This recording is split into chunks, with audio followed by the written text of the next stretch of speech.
j'espère que vous allez bien. Aujourd'hui, nous allons aborder notre première séance sur le dessin technique. Qu'est-ce que le dessin technique? C'est un langage graphique et universel dont les règles sont normalisées internationalement. C'est l'outil graphique le plus utilisé par les techniciens. Pour les écritures, nous allons utiliser une hauteur nominale h qui est égale à 7 mm. Les lettres majuscules et les chiffres ont la même mesure. H est égal à 7 mm. Donc,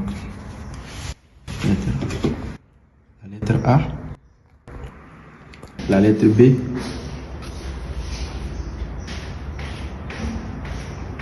la lettre C, comme vous le voyez ici. À ce niveau, nous avons une hauteur H est égale, nous avons une hauteur de 2 mm. Et en haut, pour la première ligne là pour la ligne d'en haut là que vous voyez, nous avons 1 mm. Donc l'écart entre les deux, nous avons les 7 mm. Les lettres minuscules sans jambage ont une hauteur H égale à 5 mm.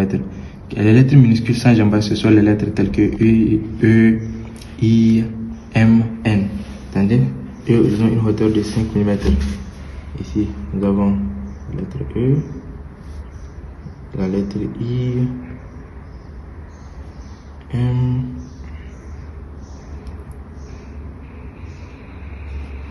la lettre N. Et aussi, ici, comme vous le voyez, nous avons pris une mesure de 5 mm. Je vous recommande de faire ce petit tracé-là, comme pour mieux apprendre les écritures. Les petites lignes-là sont recommandées. Les lettres minuscules avec jambage ont une hauteur H est égale à 7 mm. Les lettres minuscules avec jambage, ce sont les lettres telles que B, L, T, ainsi de suite. Attendez, ici nous avons la lettre B,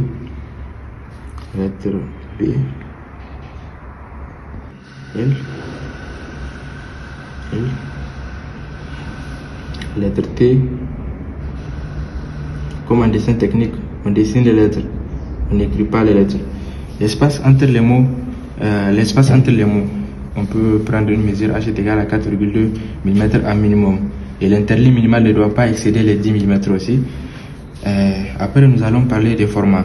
Les formats sont normalisés aussi. Nous avons 5 formats en dessin technique. Nous avons le format A0, A1, A2, A3, A4, jusqu'à ce petit cadrage là, comme A0.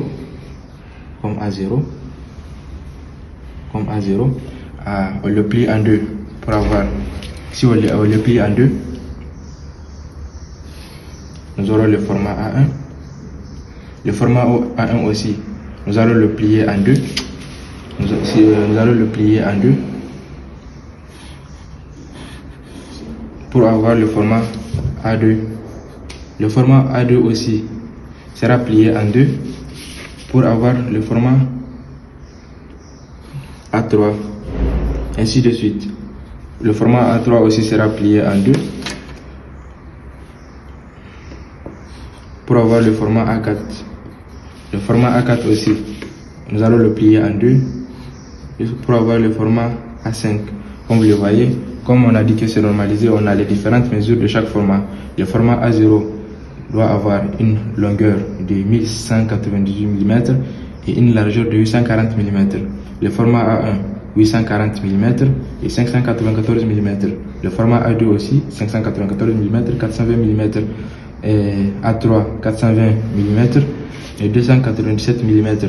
Le format A4, 297 mm, 210 mm. Le format A5, 210 mm et 148,5 mm. Mais ici, nous allons le plus souvent travailler avec le format A4, comme il est beaucoup plus adapté pour les études. Comme d'ailleurs, c'est avec ça que nous allons le plus souvent travailler. Nous allons passer à la mise en page. Dans la mise en page, il suffit de laisser 10 mm. Il suffit de laisser 10 mm entre le contour du format et le contour de ce cadre-là. 10 mm, comme vous le voyez, donc 1 cm, 10 mm ici, et 10 mm ici, 10 mm ici, et comme 40 mm pour le format, pour la cartouche. A pour définition, une zone d'information et un ensemble de données liées au dessin réalisé. Nous avons deux méthodes pour la représentation de vue, nous avons la méthode américaine qui est caractérisée par ces symboles. Donc, nous avons la vue de face au milieu, la vue de dessus au-dessus de la vue de face, la vue de dessous en dessous de la vue de face, la vue de droite à droite de la vue de face, la vue de gauche à gauche de la vue de face. Maintenant, la deuxième méthode, c'est la méthode européenne. Elle aussi, elle est caractérisée par ces symboles. Nous avons la vue de face au milieu, au-dessus. Maintenant, au-dessus, nous avons la vue de dessous. En dessous, nous avons la vue de dessus. À gauche, à droite de la vue de face, nous avons la vue de gauche. À gauche de la vue de face, nous avons la vue de droite. Nous allons représenter la cartouche, comme vous le voyez ici. Nous allons prendre 1 cm, 1 cm. Les 40 mm seront séparés. Nous allons prendre 1 cm, 1 cm, 1 cm, 1 cm ici. Et de ce côté aussi. 1 cm, 1 cm, 1 cm.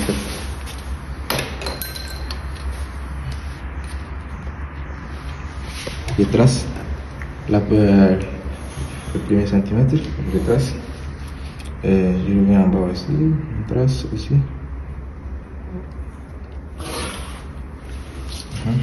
Ici en bas, je prends une mesure de 40 mm.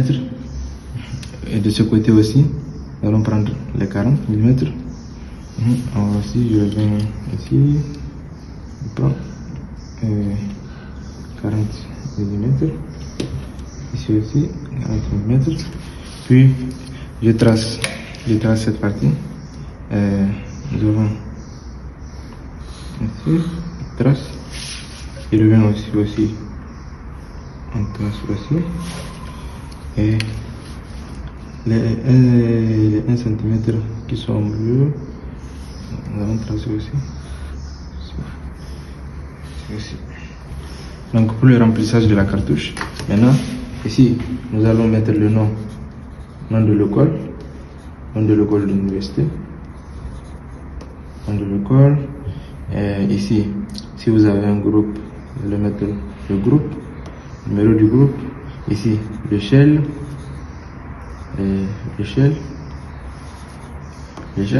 Ici, c'est le symbole de la représentation. Ici, vous allez mettre le titre de votre figure. Ici, votre nom, le nom et prénom.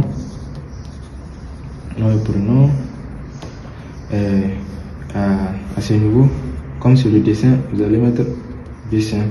Ici, c'est le département, ouvert la section.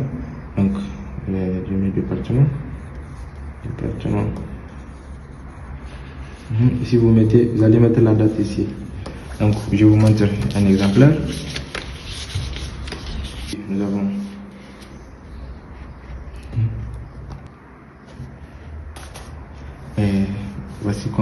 voici l'exemplaire. Ici, nous avons le nom de l'université, le titre, le groupe, l'échelle, nom et prénom. Je mets dessin ici, section LMD, date, ainsi de suite. Donc, maintenant, le calcul de X et Y. X et Y, ce sont les espaces entre les différentes représentations de vue suivant la largeur et la longueur, comme vous le voyez ici. Ici, nous avons entre la valeur de Y, entre les deux faces, la valeur de Y, entre ces deux faces aussi, la valeur de Y. Comme pour la représentation de vue, c'est la vue de face, vue de gauche et la vue de dessous. Et la vue de dessus nous suffisent pour la représentation. Il nous suffit les trois. Donc, comme vous le voyez ici, maintenant, pour que là, l'échelle, nom et prénom, je mets dessin ici, section LMD, date, ainsi de suite. Donc, maintenant, le calcul de X et Y. X et Y, ce sont les espaces entre les différentes représentations de vue suivant la largeur et la longueur, comme vous le voyez ici. Ici, nous avons entre la valeur de Y, entre les deux faces, la valeur de Y, entre ces deux faces aussi, la valeur de Y. Comme pour la représentation de vue, c'est la vue de face, vue de gauche et la vue de dessous. Et la vue de dessus nous suffisent pour la représentation. Il nous suffit les trois. Donc, comme vous le voyez ici, maintenant, pour que là, Voilà la valeur de x et la valeur de x aussi. Donc pour les calculs, maintenant pour les calculs de x, comme nous sommes sur la largeur du format, comme le format en tant que tel fait 210 mm, nous allons retrancher les 1 cm et 1 cm du format, donc ce qui fait 20 mm. Les 20 mm. Donc dans ces 210, il va nous rester 190 mm. Donc pour les calculs de x, nous allons prendre les trois valeurs. Nous allons d'abord nous allons retrancher dans les 190 mm la valeur de CA là et de CC. Donc nous allons dire 50x est égal à 190 moins la valeur de A plus C, le tout sur 3. Comme nous avons trois espaces de la valeur de x. Donc ici, comme vous le voyez ici, 190 moins la valeur de A plus C sur 3. Et sur la figure, voici les positions de A, B et C, comme vous le voyez ici. Et maintenant, nous allons passer au calcul de Y. Pour les calculs de Y aussi, c'est la même chose. C'est juste que nous sommes sur la longueur. Donc, comme la longueur du format fait 287 mm, nous allons retrancher les 40 mm de la cartouche et les 20 mm du format. Il va nous rester 237 mm. Maintenant, nous allons utiliser les 237 mm.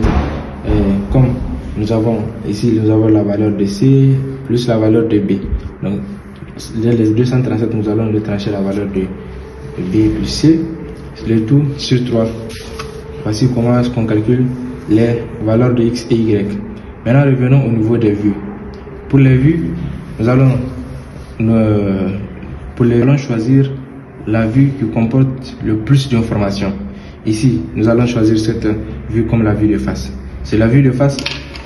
Nous avons cette vue-là et cette vue. Là, je vais hacher.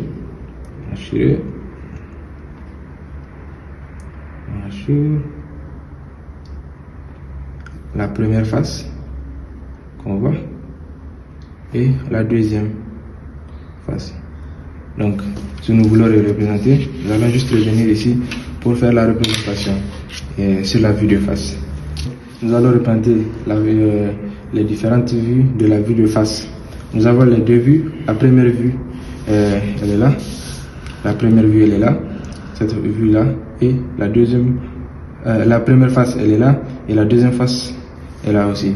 Donc, pour la représentation, nous allons juste venir, comme on n'a pas de mesure fixe, nous allons juste tracer. Donc, voici les deux vues. Et ici, et la vue du petit cube. La vue du petit cube. Donc ici.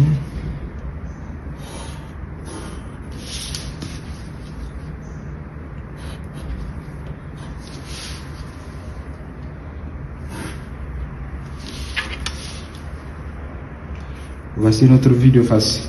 Donc maintenant la vue de dessus. Maintenant dans cette position là, comme la vue de face, on a dit tout à l'heure qu'on choisit la vue qui comporte beaucoup plus d'informations. Maintenant au niveau de cette position là, on va retourner en haut. Maintenant en haut, qu'est-ce qu'on voit? Nous allons voir cette face là, cette première face, et cette petite face aussi, et la face là. Et cette face là sera représentée par ce trait là. La face qui est cachée, les faces cachées sont représentées par des traits. Donc, comme vous le voyez ici, nous allons assurer les différentes faces. La première face, c'est celle-là qu'on voit. La deuxième et la troisième face. Voici les faces qu'on voit au-dessus. Donc, 1, 2, 3, nous allons revenir. Donc, sur la figure. Nous allons tracer la vue de face. Et pour la représentation, je vous recommande aussi de faire ces carreaux là, ces cubes, ces figures là, pour la représentation. Lorsque vous finissez de calculer la valeur de x et y. On représente, c'est parti. La vue de face et la vue de dessus.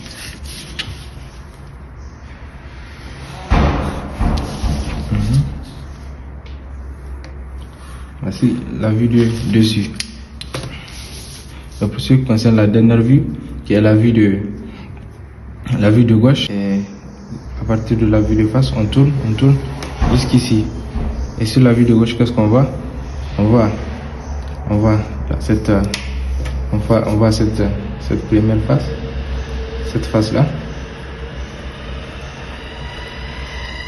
On voit cette deuxième face et la troisième face aussi qui est là. C'est la vue de gauche. Donc sur la représentation, nous allons revenir pour la représenter. Donc cette vue là est en bas. Nous allons la représenter et le petit cube aussi qui est là. Donc c'est là qui est de ce côté.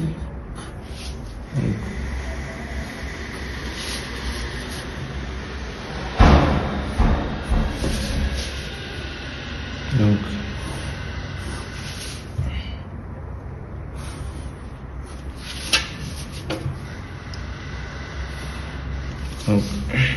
voici la représentation.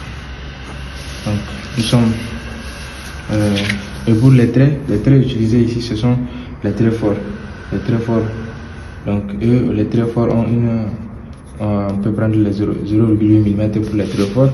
Il y a des traits fins aussi qui ne dépassent pas les 0,1 mm. Ce sont des traits pour la projection et tout. Donc je vous dis à la séance prochaine et merci bien.